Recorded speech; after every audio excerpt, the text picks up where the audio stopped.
Is Gili T still worth a visit in 2023? In this video, I'll take you along on my 2-day adventure in Gili T, where we go snorkeling, explore the town and other islands around it, and just have a good time.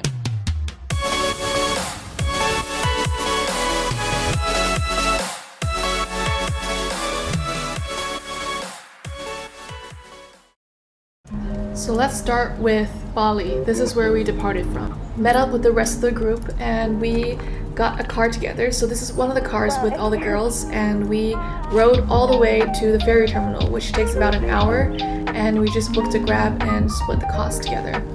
And so some of us were sleeping. This is Manasa, and I was basically enjoying the view on the left hand side, and you get to see so many mountains, and it was really nice. Once we got to the ferry terminal, it was so crowded because everybody was trying to go to Gili T. I guess there's just a lot of tourists interested in Gili, but it was a really chaotic place with like hundreds of people waiting for their boats, and there's different companies that you can book with, so we had to like find our way to the right boat in order to catch the ferry. And now we are on the ferry, and on the ferry it was a little bit better, but it was still really hot. So eventually I moved into the inside of the boat where there's actually AC. But at the front of the ferry you can see this beautiful view. And after we got off the ferry, this is the first initial view of Gili T. There's so many horses and the water was so blue. I think it was the bluest I've ever seen anywhere in Southeast Asia. And the beaches were so nice, the sand was so fine. And first we had to make our way to the villa. And some of us decided to take a bike while the 3 of us decided to walk over. And this is the view of my room. I'm so happy because the villa was really nice and I had a really spacious room to myself as well. And after we made our way to the villa, we got our stuff sorted, we went to get some food, and I saw this sign for magic mushrooms, and that's something that you can do in Gili T, which is doing a mushroom trip. And I think this is a sign that this is going to be a fun island. I also saw a lot of cats here, but they all looked very similar. So later on I saw another cat that looked the same as the cats that I saw earlier. But then I realized that Gili T's cats look very similar. Anyway, I love cats, so that's why I'm a little obsessed. Fun as well to see all these people just riding their bikes around, and it's just a really chill island because no one can ride motorbikes. So it was a nice getaway from Bali where literally everybody's riding a motorbike and the traffic can get really chaotic.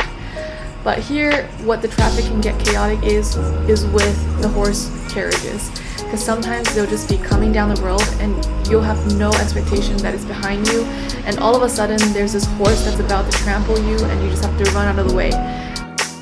There are a lot of restaurants by the beach where you can enjoy a nice meal and also enjoy this gorgeous view of the water of Gili T. Now we are making our way to the night market, which is where we're gonna grab dinner, and on our way you'll see this road is one of the most chaotic roads in Gili T because this is where all the bars, restaurants are, and it's also by the beach. But it was nice because we saw some live performances on our way.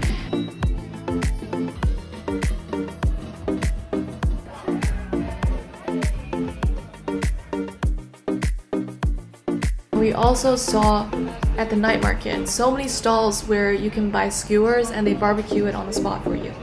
So this night market was full of people just buying food, and I think this is mostly catered towards tourists because I didn't really see a lot of locals there, but this food was pretty good. But some of us preferred to be at a restaurant instead, but we just decided to eat here to experience what the night market was like. Oh, thank you. After a night of exploring the nightlife of Gili T, we were ready for our snorkeling trip. We booked a private snorkeling tour where they take us around to all 3 islands. We get to snorkel 3 times in different locations, where one spot is a statue where you can see an underwater group of statues, and one spot is good for fishes and another spot is good for turtles. Unfortunately, I didn't have a GoPro, so I couldn't take too many photos or videos underwater, but they did take some nice photos of us because they had GoPros with them. I would say this snorkeling trip was the highlight of my entire trip to Gili T. because we got to be on the water and we got to be in the midst of the ocean, and it was just so nice to see the mountains in the background, the blue water, and to be with a group of people and to even go underwater, and we swam with the turtles as well. And everything was just like paradise. It was an incredible day. Yes.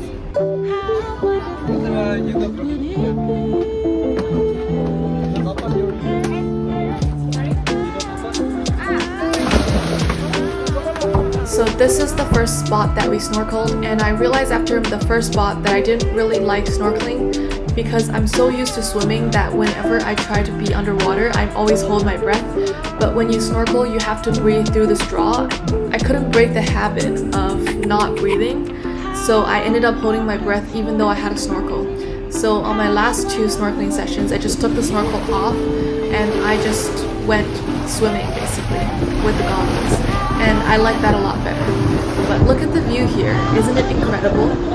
And the boat, so basically the whole tour took around 3 or 4 hours, and at the last location they take us to Gili Meno, which is another island, and it's a little bit more quiet, and we had lunch there, and I also walk around that island as well. At one point we were all at the front of the boat, and I love this spot the most because you get to see the entire view with no obstructions, and you just get to be with nature, and it was just so nice. I loved every second of this. I got the worst sunburn from this snorkeling trip, and I still have the tan lines from a couple of months ago, so make sure you wear sunscreen, kids. On our way back, everyone is exhausted after going to 3 different islands and snorkeling for 3 times. I think I would have been fine if we just snorkeled twice, but anyway, it was still a lot of fun, and I got to explore Gili Meno as well because they took us there, and I walked around while everyone else was having lunch, and I saw this cute lady with her little goats. Isn't it cute? Gili Meno is a lot more quiet, and I think it's a better place for vacationing if you're looking for to just chill and be in peace and quiet. After we came back, we got back around 3 p.m. and a lot of us were really exhausted, but they had plans to get mushrooms and go on a trip that same day. And I was really tired, so I just decided to take a microdose and chill by the beach. And it was really quite nice. The mushrooms there are pretty good, I would say. After my little microdose, I went to this Italian restaurant that was right next to our villa called My Home, and the pasta here, oh my god, it's so authentic because an Italian chef decided to stay in Gili T during COVID, and then he opened a restaurant. On a mission to explore the rest of the island. So far, I've only gone to the west side of the island, which is where all the partying and all the restaurants are. And apparently there's a whole other side of the island that's walkable, so you could actually run around the entire island, but I haven't done that because I didn't bring running shoes, so I'm just trying to walk to the north side of the beach and go to the east. So we explored the east side of the island, and now I'm going to go to the north and west side of the island, and then we have to catch a ferry later. Okay, I tried to rent a bike from the shop just now, and they were like, okay, we can rent it to you for an hour. And then I was waiting for them to do all the stuff, which took 10 minutes, and at the end they were like, do you have your passport? And I was like, no, I don't have my passport because I left it in Bali. And then they were like, okay, we can't rent it to you. But why can't they just tell me that at the beginning so I didn't have to wait for 10 minutes? Because I only have an hour to explore this island. Whew, so now I am delayed. Just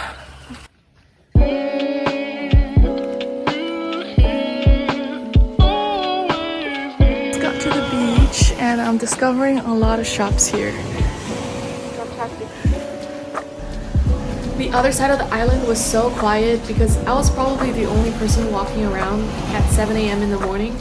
I wanted to do this before we caught the ferry back to Bali, so I got up super early to explore the island, but I didn't really see many tourists. It was really just basically me, and it was a really nice meditative walk.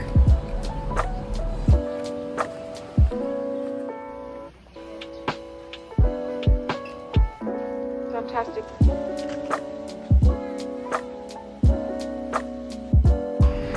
After walking around for a while, I got really thirsty, so I was looking for a restaurant that I can get a coconut from, and eventually I found a restaurant.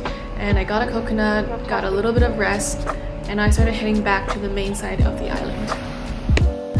After a nice hour-long walk, I rushed back to the villa to pack up my last remaining items and to walk to the brunch place that we were going to grab a last meal before we caught the ferry back to Bali. At this point, I was pretty ready to go back to Bali since there's not really much to do in Gili T, and since we already snorkeled and did everything we wanted, there wasn't really much else I wanted to see. I think that Gili T would be a good place if you're looking to get away for a couple of days, but it is quite touristy nowadays, and perhaps the other two islands would be better if you're looking for more of a romantic getaway or of a quieter getaway.